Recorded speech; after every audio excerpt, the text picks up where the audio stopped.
अलैकुम वरहमतुल्लाह। वालेकुम अस्सलाम वरहमतुल्लाहि वबरकातुहू। Once again I welcome you in my class।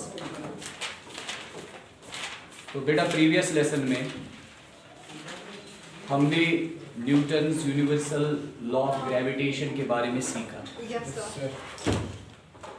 और बेटा आज के लेसन में हम ये देखते हैं कि न्यूटन्स यूनिवर्सल लॉ को अप्लाई करके हम दो बॉडीज के बीच में जो ग्रेविटेशनल फोर्स होता है उसको कैसे कैलकुलेट कर सकते हैं।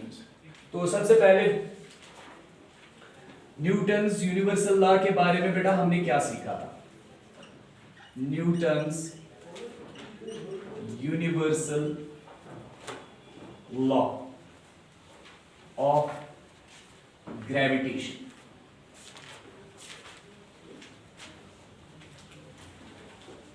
आपको बेटा इसकी जो मैथमेटिकल फॉर्मूलेशन है वो याद है? Yes sir. जी, तो न्यूटन्स यूनिवर्सल लॉ की formulation force gravitational force F directly proportional between any two bodies is directly proportional to the product of masses of the two bodies। Yes sir. Okay, so m1 into m2 and it is inversely proportional to square of distance between the two bodies। Yes sir. Isha Google. तो जहां तक बेटा इस mathematical relation की बात है, इस mathematical relation से हम बस अंदाजा कर सकते हैं कि दो बॉडीज के बीच में जो फोर्स है वो फोर्स कम होगा या वो फोर्स ज्यादा होगा, हम बस अंदाजा कर सकते हैं। इस रिलेशन से बेटा हम उस फोर्स को कैलकुलेट नहीं कर सकते हैं, ठीक है। इससे बेटा हमें अंदाजा कैसे होगा? अगर हमें बॉडीज का मास मालूम है, अगर मास का प्रोडक्ट ज्यादा है तो बेटा बॉडीज के बीच में फोर्स भी ज्यादा होगा। अगर बॉडीज के बीच में बेटा डिस्टेंस ज्यादा है तो उन बॉडीज के बीच में फोर्स भी कम होगा, ठीक है। लेकिन हम एग्जैक्टली इस रिलेशन से बेटा वो फोर्स कैलकुलेट नहीं कर सकते। तो बेटा एग्जैक्ट कैलकुलेशन के लिए हमें क्या करना है? हमें बेटा इस प्रोपोर्शनैलिटी को चेंज करना है इक्वालिटी में। किस चीज में चेंज करना है? इक्वालिटी में, ठीक है। तो चलिए बेटा हम इस प्रोपोर्शनैलिटी को चेंज करते हैं। So this F instead of this proportionality I write is equal to, ठीक है। तो याद रखिए जब हम प्रोपोर्शनैलिटी चेंज करते हैं किसमें? इक्वालिटी में। तो ये बेटा दूसरा साइड जो है यहां पे हमें किसी कांस्टेंट से मल्टीपल करना पड़ता है। और बेटा ग्रेविटेशनल लॉ के मामले में जिस कांस्टेंट को हम यूज करते हैं that constant is G, capital G। या okay, so the relation becomes F is equal to G m1 m2 divided by R square। Now if somebody asks you what is this G in this relation, इस relation में G है क्या? मैंने बताया बेटा this G is a constant। G is a constant and constant बेटा it is something जिसका एक फिक्स्ड वैल्यू, जिस चीज का फिक्स्ड वैल्यू होता है उसको हम क्या बोलते हैं? Constant. So this G has a fixed value.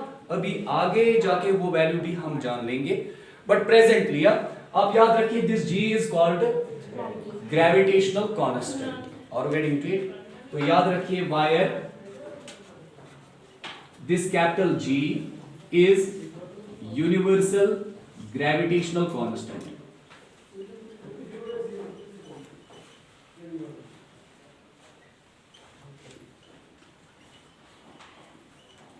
Universal gravitational constant.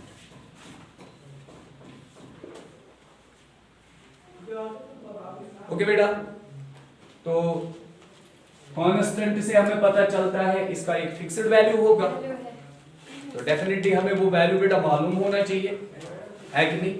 लेकिन बेटा उस वैल्यू को जानने के लिए सबसे पहले हमें यूनिट सिलेक्ट करने पड़ेंगे। क्या सिलेक्ट करने पड़ेंगे? यूनिट सिलेक्ट करने पड़ेंगे, ठीक है।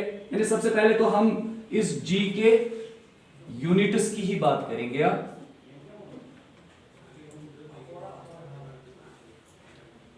ठीक है, देखो जी के यूनिट को समझने के लिए मान लीजिए मेरे पास ये एक बॉडी है और मान लेते हैं this is body with mass m1, तो एनुक मास था 1 kg। Okay, then I take another body of the similar size and the same mass. Let me call that this body has mass m2 and it is also equal to 1 kg। ठीक है, अब हम इसके बाद क्या करते हैं, इन दो के बीच में जो डिस्टेंस है, let us suppose that distance r is equal to 1 metre. ठीक है, तो ये यूनिट्स बेटा जानते हो, kg, मीटर, ये कौन से यूनिट्स हैं? ये SI सिस्टम के यूनिट्स हैं। Are we getting into it? So here we are going to talk about units of G in SI system.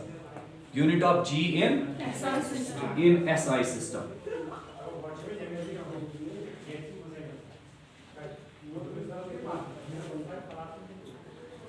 ठीक है, तो बेटा G के यूनिट को जानने के लिए ये यूनिट आएंगे कहां से? ये रिलेशन जो है ना, इस रिलेशन से हमें वो यूनिट्स मिलेंगे, G के यूनिट्स। पहले एक बात, ये यूनिट होता क्या है? यूनिट क्या होता है?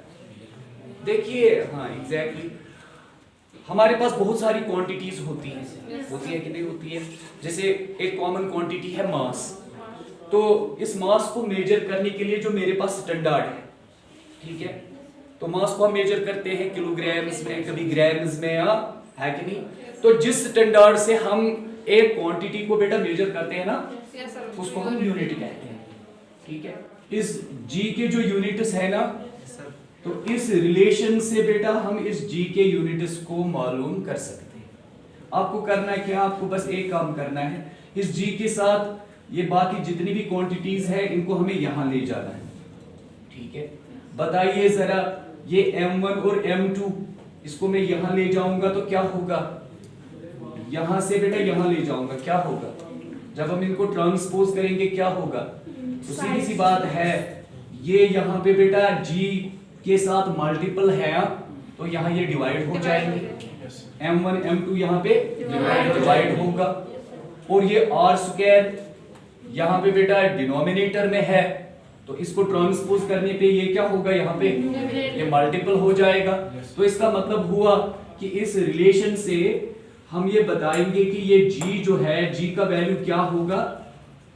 G बेटा बराबर होगा, यहां पे सबसे पहले है F, इस F के साथ ये R स्क्वायर मल्टीपल हो जाएगा, so it becomes FR square divided by this m1 and m2, ये यहां पे डिवाइड हो जाएगा, so we have G is equal to FR square divided by m1 dot m2। ये बेटा बात समझ आई? ये सिंपल मैथमेटिक्स है, दिस जस्ट सिंपल मैथमेटिक्स। तो हमें क्या बेटा मालूम करना है? हमें G का SI सिस्टम में यूनिट मालूम करना है कि नहीं? तो आप बेटा याद रखो, इसका यूनिट बेटा इस रिलेशन से ही हमें पता चलेगा। सो आई राइट हियर SI यूनिट किसका बेटा? G का, है ना? वो बेटा बराबर होगा, ठीक है, यहां पे SI यूनिट सबसे पहले क्या है बेटा? F है ना, so SI unit of F। Then उसके बाद बेटा क्या है? SI यूनिट ऑफ, इसके बाद क्या है यहाँ पे? R square, then whole divided by SI unit of what? M1 M2। आसान सा तरीका है, किसी भी डिराइव्ड क्वांटिटी का अगर आपको क्या निकालना हो, यूनिट निकालना हो, बस आपको उसकी बेटा फॉर्मूला याद करनी है। तो देखिए, अब जरा बताइए, what is unit of F? What is the unit, SI unit of force? What is SI unit of force? Yes, exactly, SI unit of force is Newton. Okay, so I write it here, SI unit of force is Newton. Okay beta, then what is this R? R क्या है बेटा? Distance है ना? What is SI unit of distance? Metre. SI unit of distance metre, so I write here meter, but I have r square. Relation में क्या है? r square, so here it is meter square. Okay, then I will divide it with, what is this m? Mass. What is SI unit of mass? It is kg. SI unit of mass is kg. तो इस तरह kg multiplied, kg दो बार है, kg multiplied by kg, that becomes kg square. Okay, kg square है. So we get SI unit of g. इस तरह बेटा हमें g का क्या मिलता है? SI unit. So what is SI unit of g? It is Newton meter square per kg square. और getting into it. तो अगर बेटा इसको सिंबॉलिक फॉर्म में हम लिखे, न्यूटन के लिए कैपिटल M है कि नहीं, और मीटर के लिए स्मॉल m, सो न्यूटन मीटर स्क्वायर, और डिवाइड के लिए पर, ठीक है, और नीचे क्या लिखेंगे? kg square. So SI unit of g is newton metre square per kg square. और गेटिंग टू इट. तो एक्चुअली हमें g का क्या जानना है बेटा? वैल्यू जानना है. लेकिन वैल्यू से पहले हमें क्या मालूम होना चाहिए था? यूनिट मालूम होना चाहिए था. ठीक है, क्योंकि अगर हम यूनिट चेंज करेंगे ना तो वैल्यू चेंज हो जाएगा. अगर हम यूनिट्स को क्या करेंगे? चेंज करेंगे, तो g का जो वैल्यू है वो वैल्यू भी चेंज हो जाएगा. और गेटिंग टू इट. तो हेनरी कैवेंडिश ने सबसे पहले बेटा g का वैल्यू कैलकुलेट किया. कैसे किया? एक्सपेरिमेंटली बेटा उसने कैलकुलेट किया. जब आप बेटा 11th क्लास में जाओगे ना तो वहां पे आपको वो एक्सपेरिमेंट भी सीखना है. कौन सा एक्सपेरिमेंट उसने किया और किस एक्सपेरिमेंट से उसने g का वैल्यू कैलकुलेट किया. लेकिन प्रेजेंटली आप याद रखेंगे कि हेनरी कैवेंडिश वो साइंटिस्ट था जिसने बेटा g का वैल्यू एक्सपेरिमेंटली कैलकुलेट किया. ठीक है, तो आप याद रखिए. तो यहां पे ये बात मैं लिखता हूं, Henry Cavendish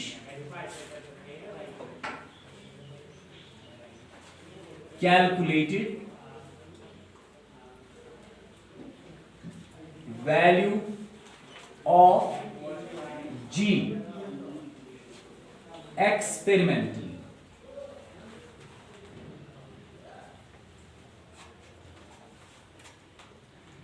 And what is that value? So value क्या शुभुबर? I write it here. Value of what? Of g. But in what system? SI system. The value is 6.673 into 10 raised power minus 11 Newton meter square per kg square. और getting to it. अब जरा बेटा इस चीज को समझ लेते हैं, इसका मतलब क्या है? What does this mean? What this means? तो इसके लिए वापस आपको यहां जाना पड़ेगा, यहां पे जाना. मैंने दो बॉडीज ली थी, ठीक है. तो बॉडी M1 का मास 1 kg, बॉडी M2 का मास 1 kg, इनके बीच में डिस्टेंस 1 मीटर. वंस अगेन एक बार फिर बेटा जो ग्रेविटेशनल लॉ की बेटा मैथमेटिकल फॉर्मूलेशन है वो याद करिए. This F is equal to G M1 M2 divided by R square. ठीक है बेटा. तो देखो अब अगर हम काम करेंगे M1 के बदले 1 kg, M2 के बदले 1 kg, ये डिस्टेंस क्या रखेंगे? 1 मीटर. अगर ये चीजें हम कर लेते तो क्या होगा देखते हैं. और गेटिंग टू इट. तो देखने को बेटा मिलता है कि जब हम M1 के बदले 1 kg लेते हैं, ये 1 ये R स्क्वायर ये का बराबर नहीं 1 बराबर है. ठीक है. So we get 6.673 into 10 is power -11 और गेटिंग टू इट। ये वैल्यू किसका है? g का है ना, और getting to it I write it here, ठीक है। और इसके बाद चूंकि फोर्स की बात हो रही है 6.673 × 10⁻11 न्यूटन। सोचो जरा, बता रहा हूं मैं कुछ, ये भी 1 है, ये भी 1 है, नीचे भी 1 है, ठीक है। तो कुछ फर्क पड़ेगी 1 से। 1 × 1 is 1 and then when I divide 1 by 1 that's once again 1 तो याद रखो कि इसका मतलब हुआ कि अगर हमारे पास दो बॉडीज है और उन दो बॉडीज का मास 1-1 kg है, ठीक है, और उनके बीच में डिस्टेंस 1 मीटर है, तो उनके बीच में जो फोर्स होगा, जो बेटा उनके बीच में क्या होगा? फोर्स होगा। और गेटिंग टू इट, वो फोर्स किस चीज के बराबर आएगा? ये जो वैल्यू g का है इसी के बराबर वो फोर्स होगा। g का जो वैल्यू है ना, उसी के बराबर वो फोर्स होगा। शायद आप बेटा कंफ्यूज हुए, मैं आपकी कंफ्यूजन को बेटा दूर करता हूं, ठीक है। I clear your confusion.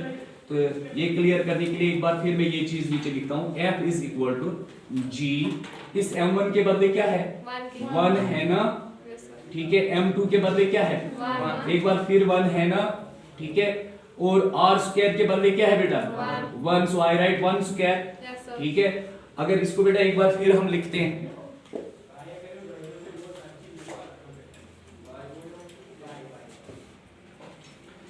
we get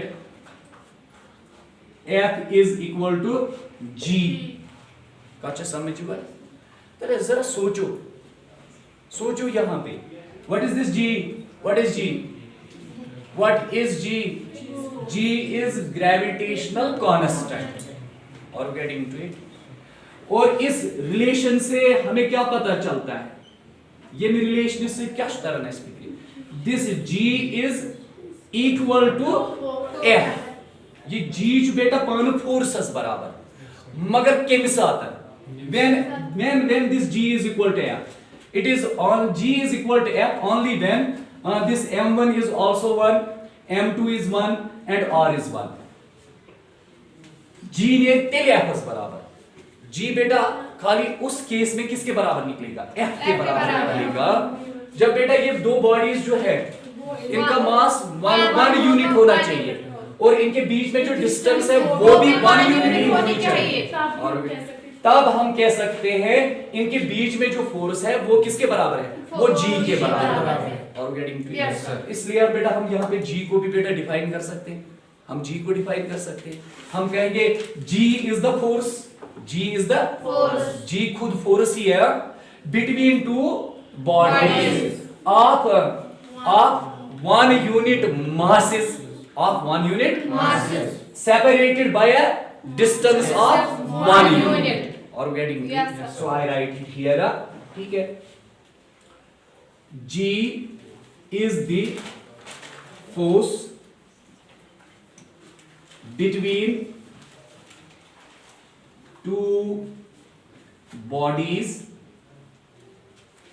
of unit masses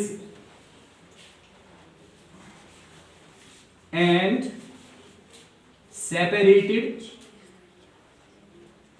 by a unit distance।